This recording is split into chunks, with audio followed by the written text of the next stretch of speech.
Good morning, good afternoon, good evening, good whatever time of day it is. Thank you for tuning in to Conversations with Dr. Don. The show is produced and broadcast from the Portland, Oregon area. For your first-time viewers, Conversations with Dr. Don is an ongoing series of one-hour standalone talk shows where I interview interesting people like most of you out there about who they are as unique, one-of-a-kind individuals and about whatever it is that we've decided to talk about. And tonight we're going to talk about voices in verse on television.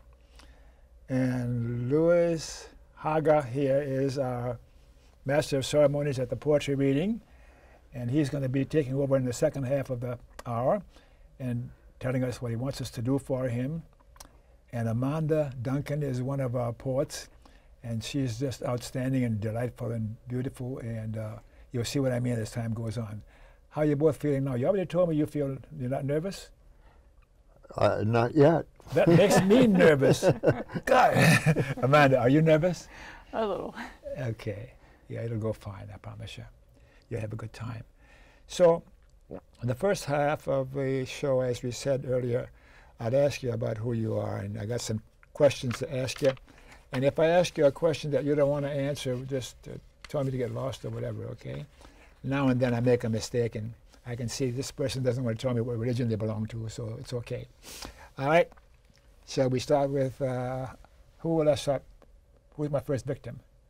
Why don't you begin with Amanda? Amanda. Ladies first. All right, ready? So, and your full name is? Amanda Watson Duncan. Amanda Watkins Duncan. If I were to ask your best friend, who is Amanda, what would your best friend say? Amanda is what? Oh my goodness, these questions are harder than I expected. Be your best friend. Amanda is? A person with many interests, including other people, interested in other people. She's an engineer and a poet and a musician and all kinds of things. Okay. And where were you born? In Knoxville, Tennessee. Knoxville, Tennessee. I got that in your information you sent to me. Why were you born? Why? They always ask me that question back. Did you notice that? You see, that's my trick question for the evening. Why were you born? I think I was planned, as far as I know, by my parents. Okay. And where were you born? Knoxville, Tennessee. Yes. Okay, I remember that now. And anything significant about your national or cultural heritage or racial heritage that's worth reporting to the viewers? I'm nervous. I can't believe this. 17 years. Anything significant about your cultural heritage that the viewers would find interesting? Nothing outstanding, I guess. I White think bread, I've got American some white bread. Scottish and Irish background in me, probably, somewhere along the way. Okay. And a religious preference. Did you have one when you grew up, and do you have this one now? I grew up, I guess, as a Presbyterian, and now I probably am a little more affiliated with Buddhism. Buddhism. Not closely tied to any one religion. I think that kind of comes out in your style of writing in your poems. Just, I love it. Yeah. And your formal education, you talked about that already? Yeah, I went to school at the University of Illinois and studied electrical engineering. Yeah. And you're still working? Yes, I work part-time at Intel. And how long you been there? About 21 years, I think. 21 Yeah, years? it's crazy. Goes fast. You're pretty well vested there, huh? Yes. Yeah. How much longer are you going to be? Never mind. Can't answer that question. You have a partner, a boyfriend, a girlfriend, a husband, or a wife, or something like that? Not. I've covered all the bases. Yeah. Are you single? Yes. Are you available? See, I got her. You can don't have to answer not that. looking, I guess. Available, not looking. Oh, that's wonderful. Yeah. And your political persuasion, are you left or right or center or decline to state? I'm sure I'm on the left, but try to see all points of view as well, though, as much as I can. Yeah. Memberships in political, social, or civic organizations that would be of interest to the viewers. You're a member of the poetry group. Right.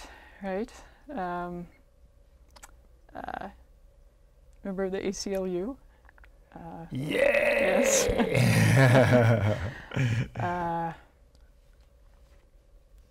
I do some volunteer work with the Red Cross and the Ronald McDonald House.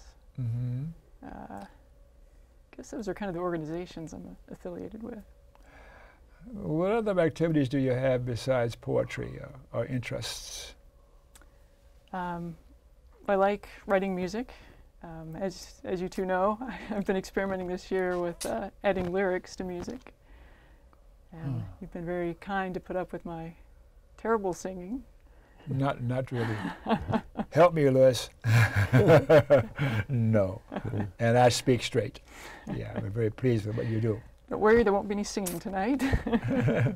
Oh, darn. Any persons from the past or alive today that you particularly admire or admired? Look up to. Any names come to mind for you? Besides Louis and me. Right, of course. There are many people I admire. I certainly admire many of my family members. Particularly, name a couple of them. Well, definitely both my parents, my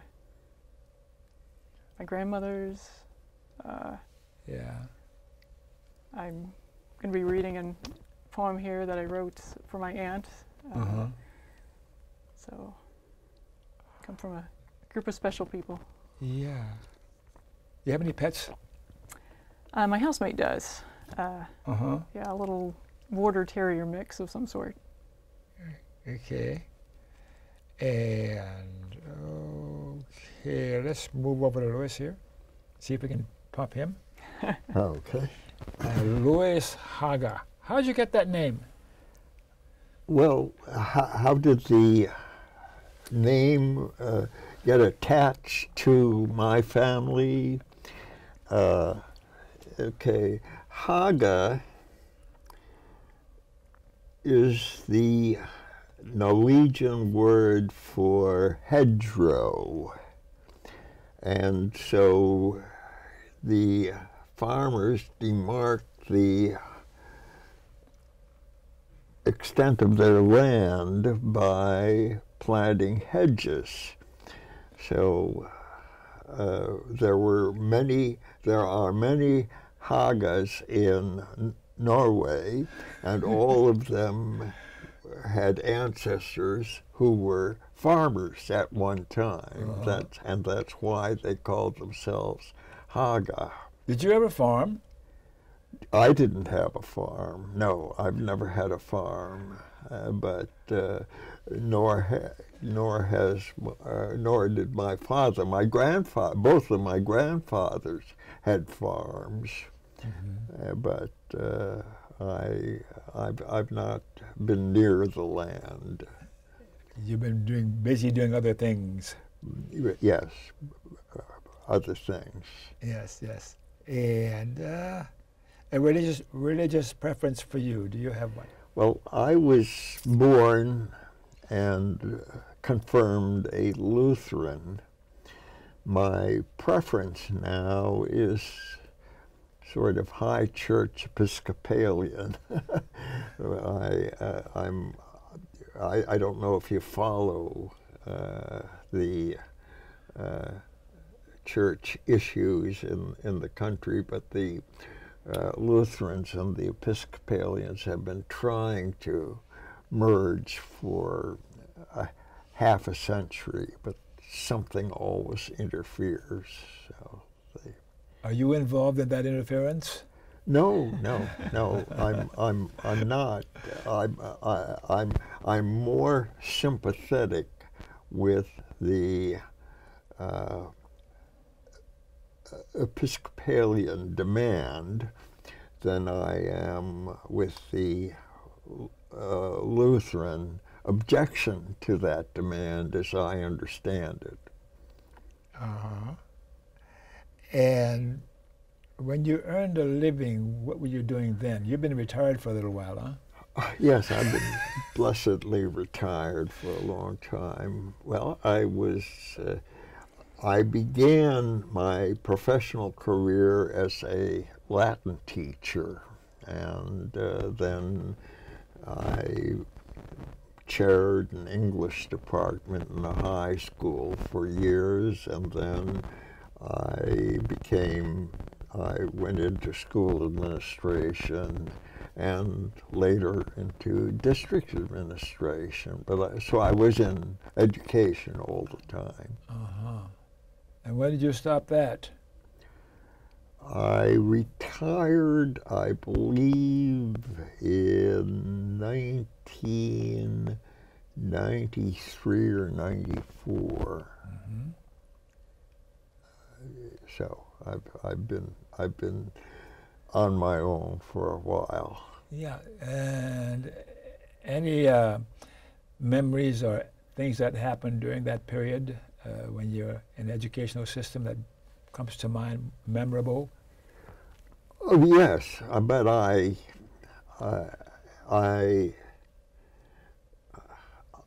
like to look upon myself as an innovator and a creative teacher, and I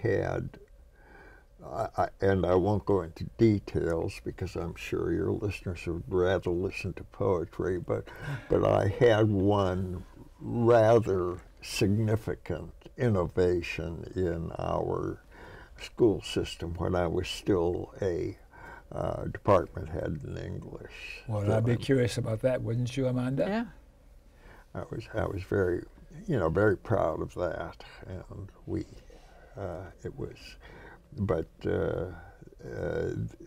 the reason for my pride and so forth would be would consume several shows of this sort, so I won't go into. We've got 4 more hours. No. So, all right. You have a wife, a boyfriend, a girlfriend, a husband? I'm a widower. Widower. Yeah. And how long you been a widower? Oh, well, I'm trying Just to roughly. think.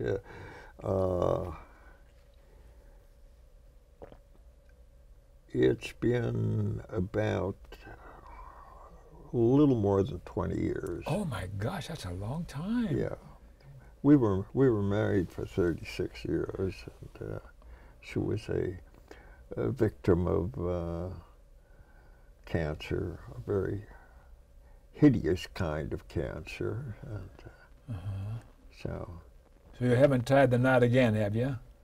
no. Are you available nowadays? I'd be available, but I'm sure that I have to keep in mind that I'm becoming very old. Not quite as old as you are, but 1990. I mean, I'll be 90 next year. yeah. Yeah. And I'll be 85 next year. I got you by a few years. Yeah. All right. What do you do in your retirement life since you retired? How do you spend your time? Well, I do a great deal of reading, and I'm a compulsive gym rat. Yes, my wife knows about you at the gym. Yeah. But unfortunately, I'm no longer at her gym. Yeah. And that's I'm not happy about that, but I decided I decided a few, 3 years ago now, that I was more than 99% of the time I was driving my car, I was alone in the car. Mm-hmm. And I thought that that wasn't very friendly to the planet we live on. So I sold my car, and I had to quit that gym because there's no public transportation. How dare they? Yeah, well. So you're going to another gym where you can use public transportation? Yes, yeah. I get, Max drops me off at the front door of the gym. I go to now. Uh-huh. And that's 6 days a week. So what else do you do besides go to the gym in your retirement? Well, I have Voices in Verse. Voices in Verse, yay! gives me some time, and I try to have something fresh written every month, and that takes time. I do a lot of crafting of what I write. So that takes time, and then I sort of facilitate another group at the library, the Owl Readers Group. Owl Readers Group? Yeah, we meet the last Friday of the month, every month, and that requires a book a month. Mm-hmm. And the library is in Hillsdale? The library is in Cedar Mill. Cedar Mill. Oh, I get it mixed up because I'm in Beaverton. Oh, it's all in Oregon, you know. Yeah,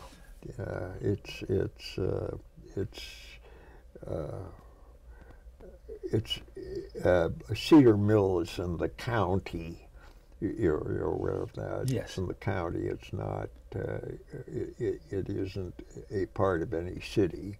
Mm-hmm. And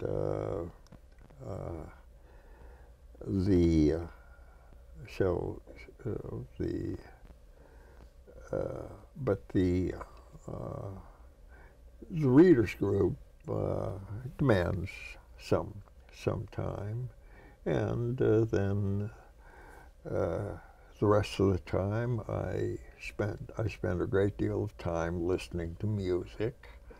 And what kind of music do you listen to for the most part, or what kinds? Well, I guess what people would call classical music. The radio station that I listen to most of the time is called All Classical Radio. So it's concert music, classical music. And do you spend a lot of time on your poetry? I do, and I spend a great deal of time reading poems. Mm-hmm. How'd you get that sort of an appreciation? It's kind of unusual, and that's a note of envy in that question. Well, how did I acquire it? Yes. I think one of the reasons I started reading poetry was pretty much the same as the reason I started doing crossword puzzles.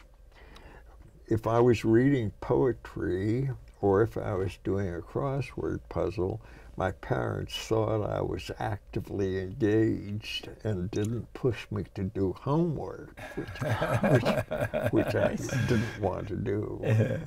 Did they ever find out you were cheating? I wasn't cheating. It was all up front. I was reading poems or doing crosswords. and they thought that was a good use of time or whatever. And pretty soon I found that there were far more poems out there to read than I would ever read, just as there are far more books out there than I'll ever be able to read. So I'm not going to be able to read all of the books I want in my life, so I sort of accepted that. Too bad. Yeah. All right. Any memberships in political, social, or civic organizations worth mentioning? Sometimes people have some. Well, sometimes I people have too am a card-carrying member of the ACLU. Yay! and I contribute to the Southern Poverty Law Center. Yay again! And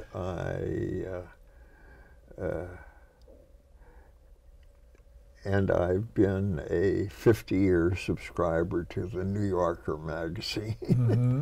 And well, let's see.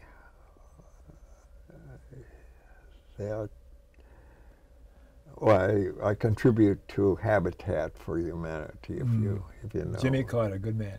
What? Jimmy Carter, good man. Yeah, Carter is very active in Habitat, yes. Do you like Morris Dees? Yes. Why? Well, he had the vision and the ambition to create this organization in Alabama, the Southern Poverty Law Center. He's retired now, but yes. But it takes some creativity to go in and do that and be as successful as he has been. Even though they tried to burn down his location, his office, a couple of times. But he's still managing. Of course.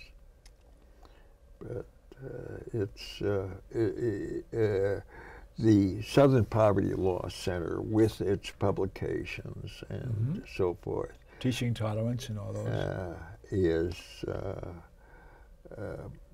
Provides a real service to the people of our country. And I'm happy to be able to. So am I. Send a few pennies to them every once in a while. Any names of people you look up to besides Morris Dees that you admired from history or nowadays alive? Anybody? Well, I used to say that the three people that I think civilization absolutely needed were Aristotle and Mozart and Hubert Humphrey. The combination. That threw me. Why Hubert Humphrey? Is he from your country? Well, I'll tell you why I became a Humphrey supporter. Yes. I was 15 years old. It was 1948, and I was listening to the Democratic Convention. And Hubert Humphrey tried to get a civil rights plank into the platform. And I thought it would be magnificent if he could do it, but he'll never do it. So the platform was created and it did not have a civil rights plan. He was way ahead of his time, huh? Well, no, he made the time come to him. No, he created a floor fight on the platform in the 1948 convention. I remember now. Consequently, the Democratic Party in 1948 was the first political party to have a civil rights plank in its platform. Yes. And that took some creativity of this person we called the boy mayor of Minneapolis. Nowadays, we're going to have that kind of a person come in the political area in politics and present that kind of creativity or organization for politics in our country nowadays?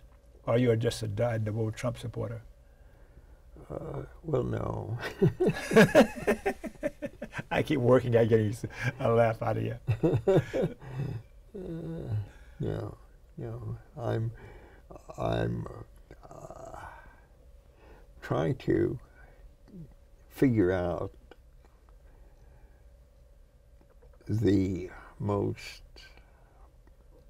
best possible candidate to run against Trump in 2020, and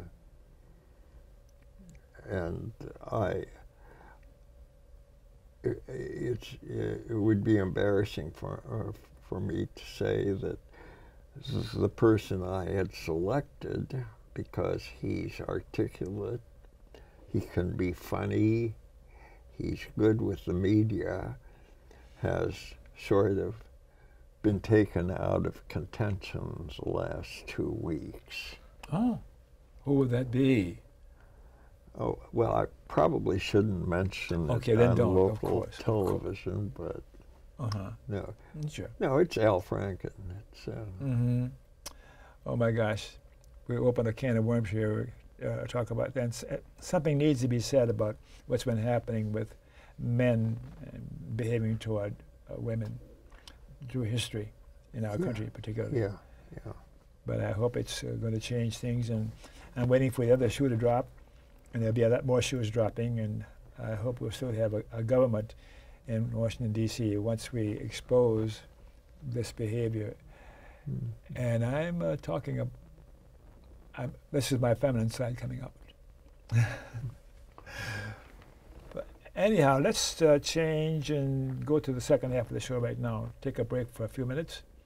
The mics will be off, and then we'll go back.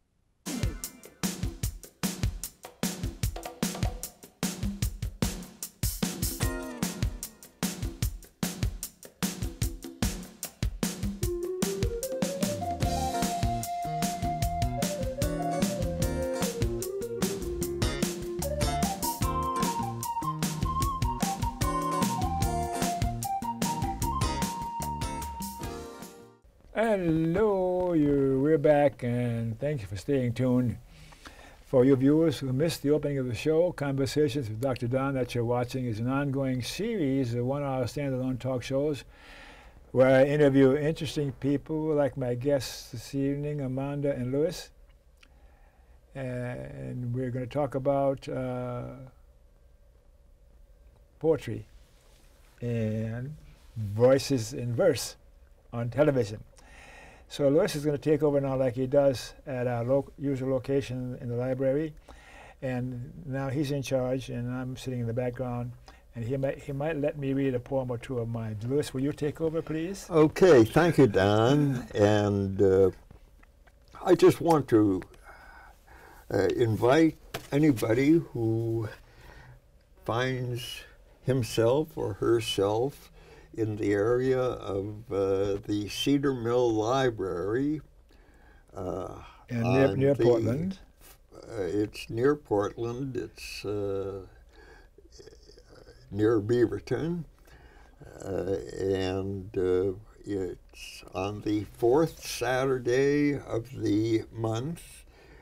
And at 10:30 we meet from 10:30 until noon on that fourth Saturday. I find it a pleasurable event. It always Definitely. is. We read each other's poems and sometimes talk about them, but we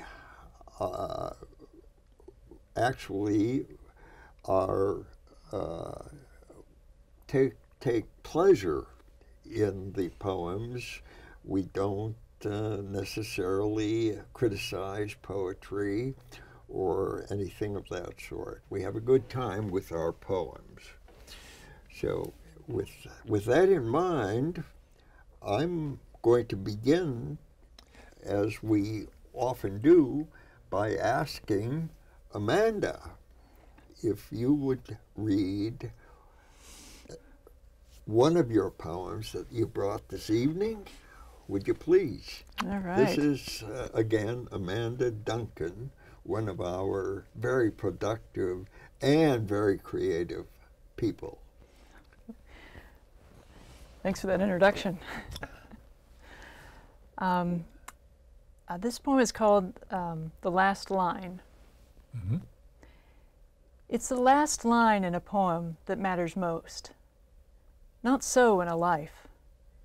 We live our story not knowing how it will end, only that it will be abrupt or gradually fading.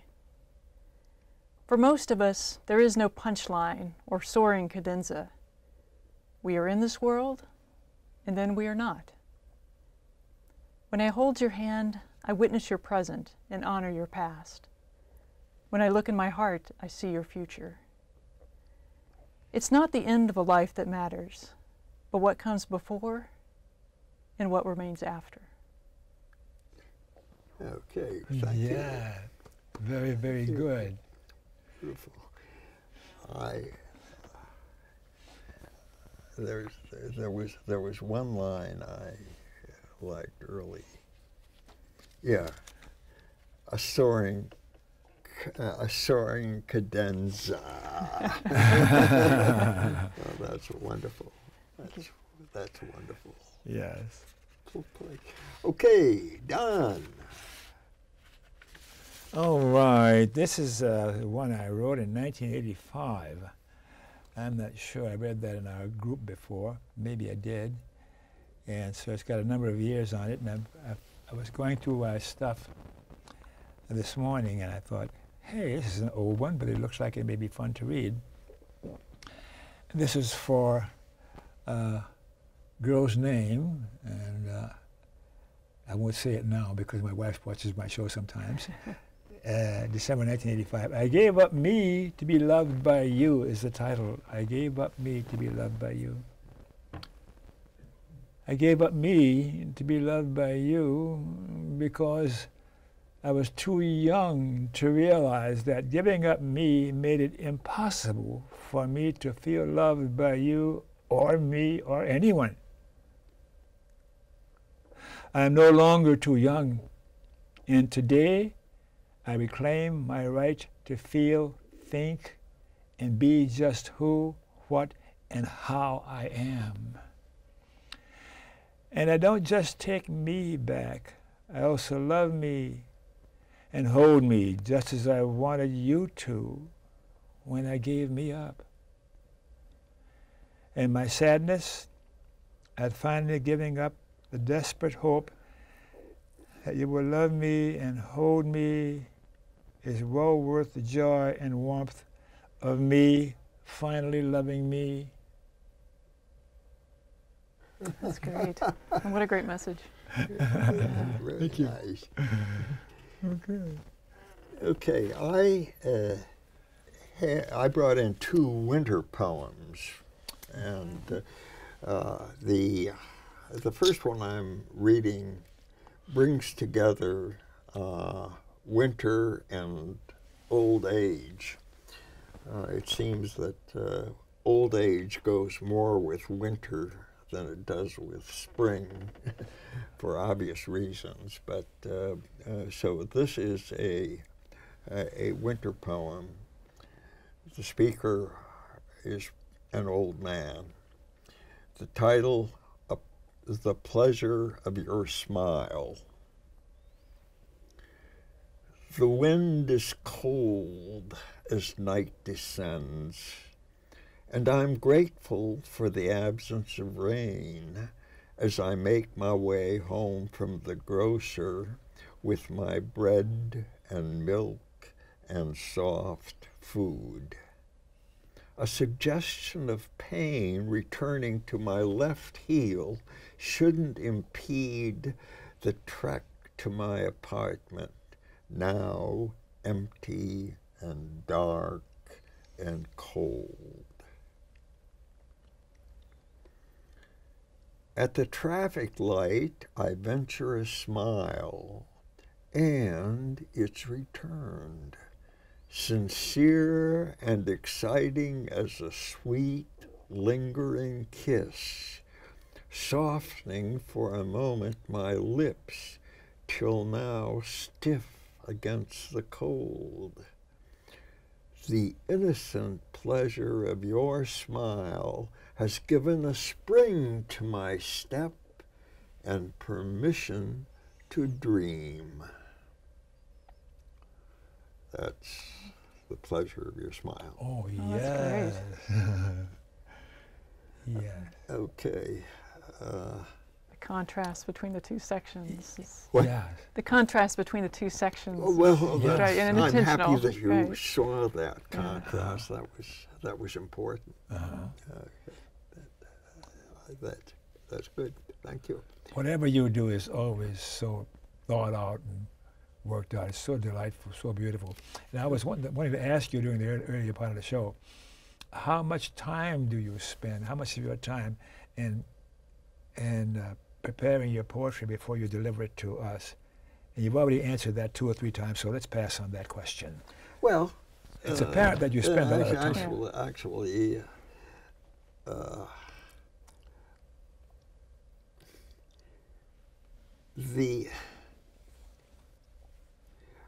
I don't apologize for doing a lot of work on a poem. I remind you that the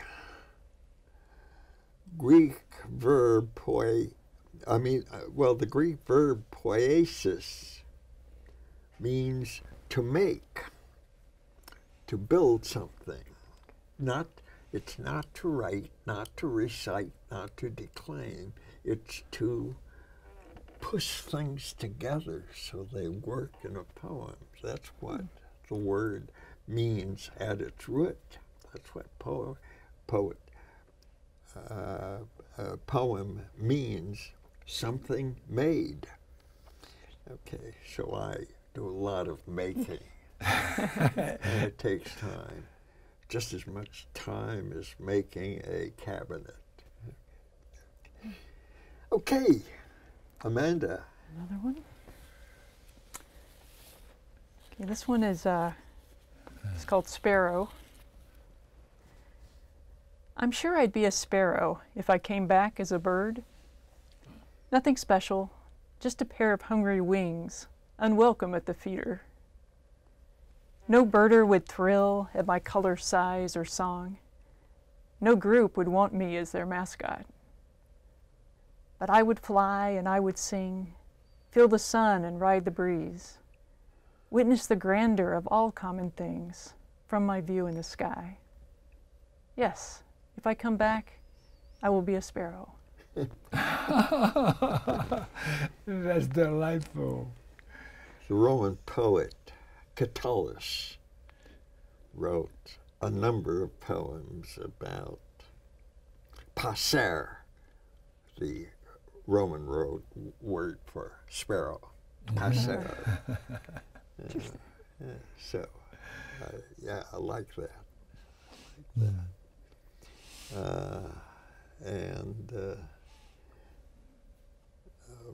Okay, Don. You ready for me again? Have another one. We'll have time for 3 poems. Okay.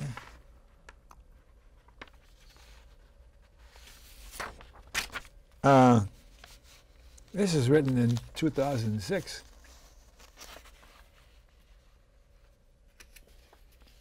Defining the indefinable. Defining the indefinable. For me, love is a feeling that I experience as a result of my believing that I am useful, worthwhile, and intrinsically lovable. I experience that feeling of love today because that immutable truth, that I am indeed intrinsically lovable, was enabled by others behaving lovingly towards me when I was a little person. Experiencing that feeling of love, like few other profound experiences, defies cognitive description because the degree or extent to which I can feel a particular feeling is perhaps infinite. For me, the very act of naming such a profound experience is to render the experience finite, thereby limiting its profundity. This difficulty with an adequate cognitive description of this feeling of love invites me to finally, after all these years, have an inkling of at least one instance of where I might find meaning for the term spiritual. I suspect that when I experience uncontaminated, profound joy or love, my search for a way to describe that feeling to another invites me to characterize the experience as spiritual, for want of some way to try to describe it. And even that term does not quite do it when I'm trying to tell someone about a moment when I am experiencing my own reality, that I am indeed useful, worthwhile, and intrinsically lovable.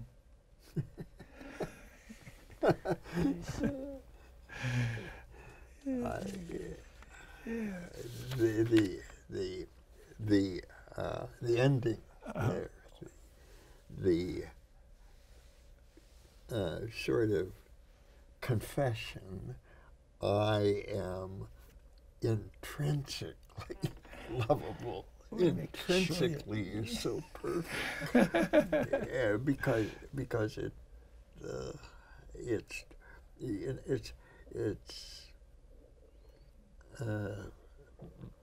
because intrinsic isn't usually a loaded term, but is here. And that's why I think it's so nicely done.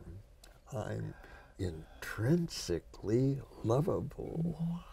You know. I don't protest too much, do I? Just try the words. No, but here.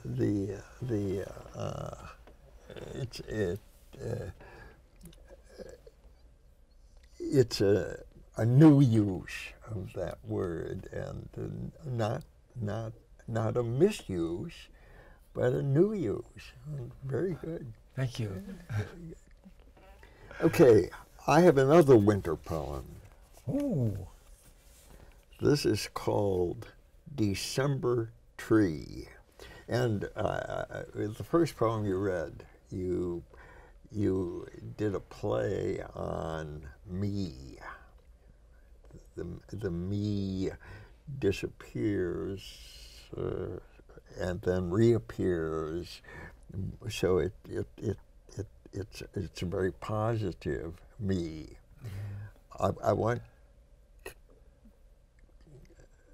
I see a contrast with me as you used it, as you'll hear here. So let's do December Tree. Thank you. Tree,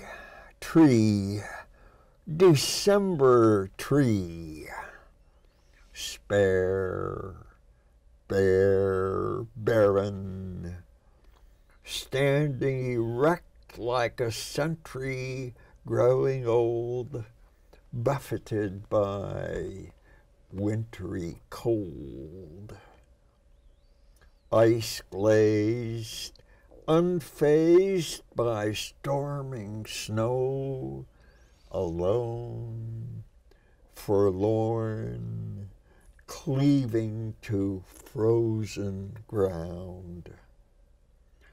Tree, tree, December tree, are you mine or are you me? Okay, that's my... So it's shivering. Yeah. It's beautiful. I'm glad you're shivering. It was effective. Very happy. That's a real compliment. Thank you. Wow. And so, okay. Well, we have 11 whole minutes according to the time clock there. So, Amanda, do you have another poem? I do. I have to repeat something you said. She's omni and multi-talented. Yes. She writes good music, and she sings, and she writes good lyrics. Yes. And she's an electrical engineer. Hello. And she's a woman. Really defining or pigeonholing, if I may. Yeah. Okay. All right. This poem is called Make Room for Joy. Nice contrast after December tree, maybe. Okay. So, make room for joy, and it will invite itself. Don't plan, just notice. When your eyes widen and your heart expands, when it tugs at the corners of your mouth. It won't appear on schedule or respond to attempts to control. Joy likes a good surprise. It may come disguised as gratitude or as a sense of possibility. Joy is strong and can appear in the toughest of circumstances.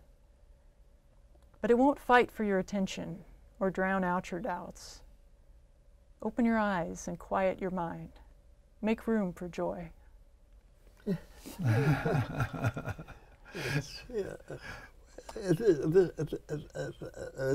is the wonderful thing about making poems. How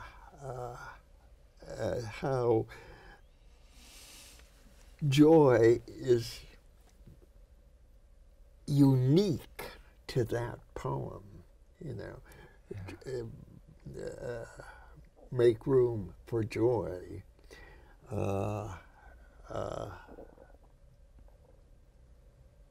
We usually,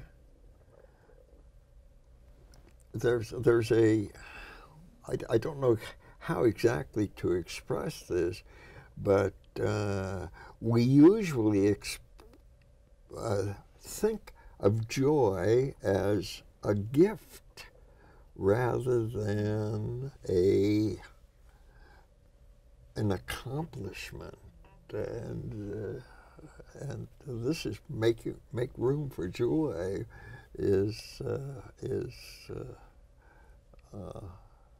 I'd say again unique to that poem, and that's why it's a good poem. Okay, it's great. And this is a different setting. I've got my hat on as a producer, and I'm vaguely aware of what's going on in that capacity and everything around me that causes the show to happen. And I find when I'm listening to poetry, I have to make a deliberate effort to put away the reality. I'm doing a TV show. And then I find if I look at you, then I don't feel it as if I'm not looking at you, because I'm looking at your face, what's going on. It's a different experience. So the next time we have some more poets on, I'll experiment with how to do that differently, because I want to experience more of what you're putting out there, for want of a better way of putting it. Makes sense. And you're beautiful what you do. Okay, Don, do you have? I've always got some. Good. Good. Good. Yeah. Here's one that's, this is written in 2014. It's called Fatima. Fatima. Last week, I finally overcame my weeks-long hesitancy and spoke to Fatima for the first time as she was sweatily treating the gym apparatus she was using to her eye candy presence. For some time, I had sneaked a peek at her perfectly formed countenance in the gym when I thought she wouldn't notice that I was looking. There was an almost reverence among the latter-day muscleheads who, in addition to my looking, had arrived at the same level of appreciation of her simple beauty. Until last week, none of us had approached Fatima, probably in fear that she might detect the primal urge to mate sense that evolution had endowed male humankind with, and I'm sure she had experienced before wherever guys gathered and she had sauntered by. I think that our hesitancy to talk to her was a feeling of respect for who we sensed that she really was, rather than just an objectified perfect body.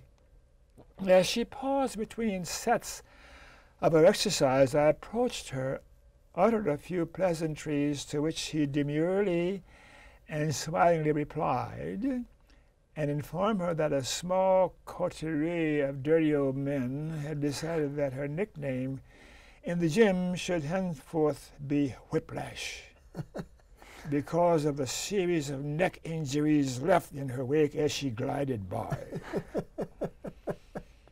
Her sincere and generous smile in response made my day as I returned from the skinny, regressed adolescent kid who was unsure that the prettiest girl in junior high would even talk to him.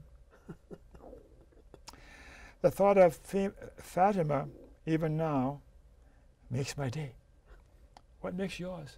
Oh, that's delightful. That's great. A funny one. Was this based on a true story? Yes. All right. Now we're going to allow about 2 minutes or so. Okay. For closing. So, I can't do these. Oh, we can allow 1 minute left if that's what we should. If you need 3 Okay, minutes, I won't do 2 poems, but I have. I'll tell you why I wanted to do 2, and that will probably be as interesting as doing them. I wrote a poem about mist as a sonnet, and one as a villanelle. Now, to clarify, a sonnet is a verse form that was created sometime in the 16th century, maybe late 15th. The villanelle is a French verse form that was created in the 14th or 15th century, and they're different in their forms. And the thing that I'll read the first stanza or the first quatrain of my sonnet, Mist. The earth again wakens to the morn, washed by a welcome cooling mist, and fields are by wet glaze kissed. With nature's magic, the day is born. Now I'm going to do the first 3 lines, the first segment of the villanelle. I greet once more a lovely morn when in a fresh, cool mist a day again is born. It seems to me, even though the lines, the meter are pretty much the same, the form demands a different kind of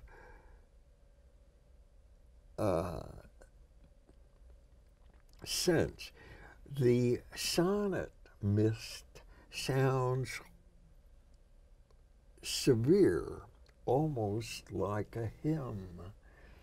The villanelle sort of has a dance rhythm to it, a happy rhythm to it. And I find this interesting because the language is pretty much the same in both poems, but the forms are different. Okay.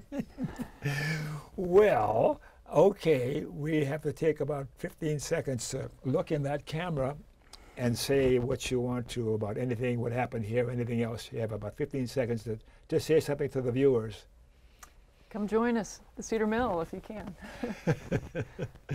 Louis, how about you? Look into that camera and say something to the viewers. Well, I want to second what Amanda said. Join us at Cedar Mill. We have a good time talking about each other's poems and reciting poems around the table. And I want to add one last thing, that we have several people who don't write poems who come every week, and they enjoy the camaraderie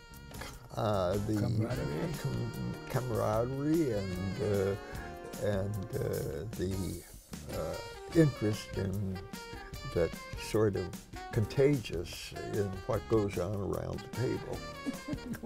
We're going over time, but you cut it out, Mr. Editor. So remember, thanks for watching.